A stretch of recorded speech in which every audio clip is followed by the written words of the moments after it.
Hello everyone, welcome to study with Gyan Prakash. तो दोस्तों, DSSB की ओर से टीजीटी के लिए विज्ञापन जारी हुआ है, यानी कि ट्रेंड ग्रेजुएट टीचर शिक्षक भर्ती के लिए।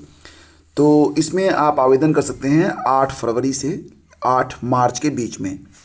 देखो फ्रेंड्स, यहाँ पर जो कुल पदों की संख्या है वो 2897 है, और किस किस विषय के सापेक्ष यहाँ पर पद हैं वो भी जानेंगे। लेकिन आपको ये भी बता दें कि ये जो पद आए हैं वो डायरेक्टरेट ऑफ एजुकेशन और न्यू दिल्ली म्यूनिसिपल काउंसिल के अंतर्गत आए हैं।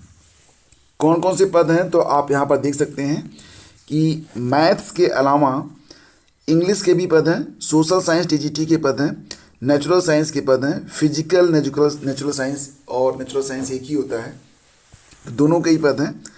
इसके अलावा हिंदी टीजीटी के भी पद हैं, संस्कृत में टीजीटी के पद हैं, उर्दू में भी टीजीटी के पद के लिए यहाँ पर वैकेंसी है, और पंजाबी टीजीटी के लिए भी वैकेंसी है। इसी के साथ ड्राइंग टीचर यानी कि कला अध्यापक के लिए भी यहाँ पर वैकेंसी है। तो टोटल जो ग्रैंड टोटल है वो 2897 है। ये 60 नोटिस अभी जो है अखबारों में पब्लिश हुई है, और इसकी जानकारी आपको जो है मिल जाएगी हमारे Telegram channel study with Gyan प्रकाश पर। दोस्तों, यहाँ पर कुछ मुख्य बिंदु मैं आप लोगों को बता देता हूँ जो लोग आवेदन करना चाहते हैं। जैसे कि अदर स्टेट के जो अभ्यर्थी हैं वो जनरल में काउंट होंगे, इसलिए जिनका सीटीईटी पेपर 2 में 90 अब नंबर है, अगर आप अदर स्टेट के हैं, सीटेट में आपका 90 नंबर है, तभी आप यहाँ पर आवेदन करें। टीजीटी के लिए आवेदन फरवरी में शुरू हो जाएंगे, और इसलिए जो जनवरी में सीटीईटी हुई है वो वैलिड नहीं होगा शायद, क्योंकि इसका जो रिजल्ट होगा वो मार्च में आएगा। तो जब तक रिजल्ट आ नहीं जाता है आप जो है आवेदन भी नहीं कर सकते, क्योंकि यहाँ पर अपीयरिंग जो है मान्य नहीं है। पीआरटी में 2600 प्लस की वैकेंसी की बात चल रही है, और ये जानकारी आपको कई सारे यूट्यूब चैनल दे रहे होंगे, लेकिन इस पर अभी जो मामला है बिल्कुल क्लियर नहीं है। और उम्मीद की जा रही है कि फरवरी लास्ट तक हो सकता है कि प्राइमरी के लिए भी 2600 पदों पर विज्ञापन जारी कर दिया जाए। हालांकि जैसे ही कोई ऑथेंटिक न्यूज़ प्राप्त होती है आप लोगों तक पहुंचाई जाएगी।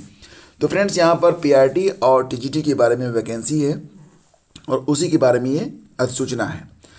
बाकी बातें नोटिफिकेशन आने के बाद करेंगे। फिलहाल आपको ये बता दें कि उत्तर प्रदेश में 60,244 सिपाहियों की भर्ती के लिए लिखित परीक्षा 17 और 18 फरवरी को ही होने वाली है। बहुत जल्द आपको जो एडमिट कार्ड हैं ये उपलब्ध हो जाएंगे। इस भर्ती के लिए 50 लाख आवेदन प्राप्त हुए हैं। बड़ी संख्या में आवेदन के चलते बोर्ड ने 2 दिन में लिखित परीक्षा कराने का निर्णय लिया है। इसके अलावा दोस्तों, बोर्ड ने पुलिस रेडियो संवर्ग में प्रधान परिचालक यांत्रिक, सहायक परिचालक और कर्मशाला कर्मचारी के पदों पर लिखित परीक्षा के एडमिट कार्ड जारी कर दिए हैं। इनकी परीक्षाएं 29 जनवरी से लेकर 8 फरवरी के बीच में करवाई जाएंगी। देखो फ्रेंड्स, यहाँ पर लेखपाल के रिक्त पद भरने की मांग, तो प्रदेश के विभिन्न जिलों से आए अभ्यर्थियों ने लेखपाल के रिक्त पदों को भरने की मांग को लेकर शनिवार को आज़ाद पार्क में बैठक की है। अभ्यर्थियों का कहना है कि लेखपाल भर्ती का जो रिजल्ट 30 दिसंबर को घोषित किया गया, इसमें 253 अभ्यर्थियों को औपबंधिक रूप से सम्मिलित किया गया, तथा दिव्यांग श्रेणी के अभ्यर्थी उपलब्ध न होने के कारण 188 पदों को कैरी फॉरवर्ड किया गया है। तो दिव्यांग श्रेणी के जो अभ्यर्थी हैं वो मांग कर रहे हैं। हालांकि बहुत सारे दिव्यांग अभ्यर्थी यहाँ पर गए थे और उन्होंने मांग की है कि जो दिव्यांग कैटेगरी में OH कैटेगरी के अभ्यर्थी हैं उनको नियुक्ति मिलनी चाहिए। फिलहाल बहुत से चयनित अभ्यर्थियों के कार्यभार न ग्रहण करने से भी बड़ी संख्या में पद जो है रिक्त हैं। तो इसके अलावा आप यहाँ पर देख सकते हैं, मैं आपको दिखा देता हूँ, लेखपाल भर्ती के दिव्यांग अभ्यर्थियों ने भाजपा कार्यालय का लखनऊ में घेराव किया और मांग की कि जो दिव्यांगों के लिए रिक्त पद हैं 188 पद, उस पर दिव्यांगों को नियुक्ति मिलनी चाहिए। UPSSC ने सभी श्रेणी के जो दिव्यांग हैं उनको बाहर कर दिया है। तो इस बात को लेकर यहाँ पर जो अभ्यर्थी थे लेखपाल भर्ती में, जो दिव्यांग कैटेगरी की श्रेणी है उसमें जो है अपनी नियुक्ति के लिए इन लोगों ने भाजपा कार्यालय पर प्रदर्शन किया है। हालांकि यहाँ पर जो मामला हुआ तो दिव्यांग कैटेगरी के अभ्यर्थियों को अंतिम परिणाम जो बाहर किया गया, तो प्रदर्शनकारियों को पुलिस ने बस में बैठाकर इको गार्डन भेज दिया। तो फिलहाल मांग की जा रही है कि जो दिव्यांग कैटेगरी के अभ्यर्थी हैं उनको भी लेखपाल भर्ती में मौका मिलना चाहिए, जगह मिलनी चाहिए। और रेलवे भर्ती परीक्षा के अभ्यर्थियों ने राजेंद्र नगर में 3 घंटे ट्रेनें रोकी। तो खबर पटना से है कि सहायक लोको पायलट की नियुक्ति में रिक्त पदों की संख्या बढ़ाने की मांग को लेकर शनिवार को अभ्यर्थियों ने राजेंद्र नगर टर्मिनल और इसके आसपास जमकर हंगामा किया। करीब 3 घंटे तक रेल सेवा बाधित रही। समझाने पहुंची पुलिस ने आंदोलन कर रहे जो छात्र थे वो भिड़ गए। इसके बाद आरपीएफ जीआरपी के साथ पत्रकार नगर पुलिस ने कमान संभाल ली। दर्जन भर अभ्यर्थियों को हिरासत में लेने के बाद हंगामा शांत हुआ। साथ ही टर्मिनल परिसर और आसपास के इलाकों में फ्लैग मार्च किया गया। तो अभ्यर्थी जो हैं वो मांग कर रहे हैं कि जो सीटों की संख्या है लोको पायलट की नियुक्ति में रिक्त पदों की संख्या को बढ़ाने की मांग कर रहे हैं। फिलहाल फ्रेंड्स यहाँ पर खबर ये भी है कि पटना में बिहार पुलिस अवर सेवा आयोग ने दरोगा बहाली की प्रारंभिक लिखित परीक्षा का रिजल्ट जारी कर दिया है। इसमें 25,405 अभ्यर्थी सफल हुए हैं। रिजल्ट आयोग की वेबसाइट पर अपलोडेड है। अब इसकी मुख्य लिखित जो परीक्षा जो होगी वो फरवरी में होगी, यानी कि मेंस जो होगा इसका वो फरवरी के अंत में होगा।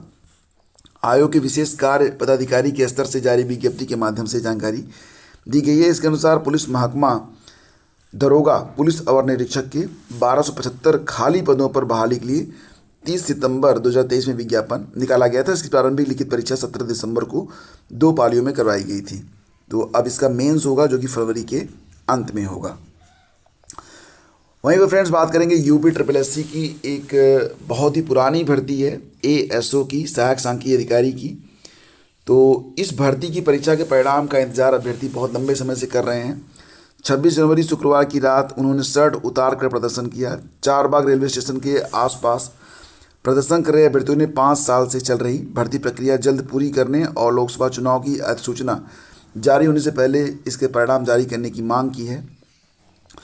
फिलहाल दोस्तों इस संबंध में जो आयोग के सचिव हैं अवनीश सक्सेना, उन्होंने कहा कि अभ्यर्थियों के O लेवल आदि डॉक्यूमेंट की जांच के लिए कमेटी बनी थी जिसने अपनी रिपोर्ट दे दी है।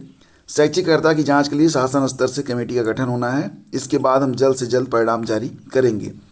896 पदों के सापेक्ष 2284 अभ्यर्थी जो हैं क्वालिफाई हैं। ज़रूरत पड़ने पर कुछ और भी अभ्यर्थी जो हैं वो बुलाए जा सकते हैं। फिर आप फ्रेंड बात करेंगे मौसम के बारे में। तो अभी भी तापमान जो है वो काफ़ी ठंडा चल रहा है और उम्मीद है कि आने वाले दिनों में आपको 2-3 दिनों तक हो सकता है थोड़ी सी राहत मिले। आज के बाद मौसम थोड़ा सा आपको गर्म लगेगा, लेकिन फिर फरवरी के पहले सप्ताह में बरसात हो सकती है और मौसम का मिजाज फिर बिगड़ सकता है। फिलहाल जो शीतलहर है वो जारी है। अयोध्या में तापमान 3 डिग्री तक गया। कानपुर में 4 डिग्री, मुरादाबाद मैनपुरी में 4.5 डिग्री, लखनऊ में भी पारा लुढ़का। और शुक्रवार को यहाँ का तापमान 7.4 था, जबकि शनिवार को 5.9 दर्ज हुआ। यानी कि ठंड जो है वो अभी भी है। फिलहाल सुबह शाम का जो कोहरा है, सुबह तो ज़्यादा ही रहता है, शाम को तो कोहरा नहीं होता, लेकिन सुबह का कोहरा जो है वो चल रहा है। कल तो धूप निकली थी और परसों भी आई थी, लेकिन मतलब कुछ कह नहीं सकते कि क्या स्थिति रहेगी। अभी भी वाराणसी में जो मैक्सिमम टेम्परेचर रहा वो 24.4 रहा, लेकिन 19-20 तक ही महसूस हो रहा था। फिलहाल फ्रेंड्स अभी मतलब मिला जुला के आगे 10-15 दिनों तक आपको सर्दी सताती रहेगी। और रही बात करंट अफेयर की फ्रेंड्स, तो इसके लिए क्लासेस नहीं चल पाती हैं due to some reasons, but आपके लिए जो वार्षिकी है ये उपलब्ध करवा दी गई है।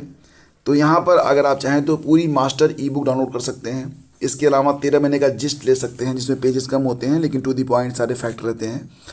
आर के लिए मैंने आप लोगों से कई बार कहा है कि अगर आपके पास समय कम है तो आप कम से कम सितंबर से लेकर जनवरी तक का जो करंट अफेयर है उसको आप ज़रूर पढ़ लें। इसमें ज़्यादा पेजेस नहीं हैं, आप आराम से पढ़ पाएंगे। और इस प्रकार से ये PDF बनाई गई है कि उसको मोबाइल पे आप बहुत ही सुगमता से पढ़ सकते हैं। अगर प्रिंट आउट नहीं लेना चाहते तो भी, अगर प्रिंट आउट लेना भी चाहते हैं तो आपको ज़्यादा पेजेस नहीं, आप मान चलो कि 25 × 5 मतलब 1 महीने का 25 पेज है तो 12 पन्ना हो गया। और 60-70 पन्ने में आपको जो है पूरा प्रिंट आउट आपको मिल जाएगा। 60-70 पन्ने का मतलब हो गया कि 100-150 रुपये में। ठीक है, तो फ्रेंड्स ये थी जानकारी। अगर वीडियो आपको अच्छा लगा है तो लाइक और शेयर कर दीजिएगा। बहुत बहुत धन्यवाद। Thank you so much.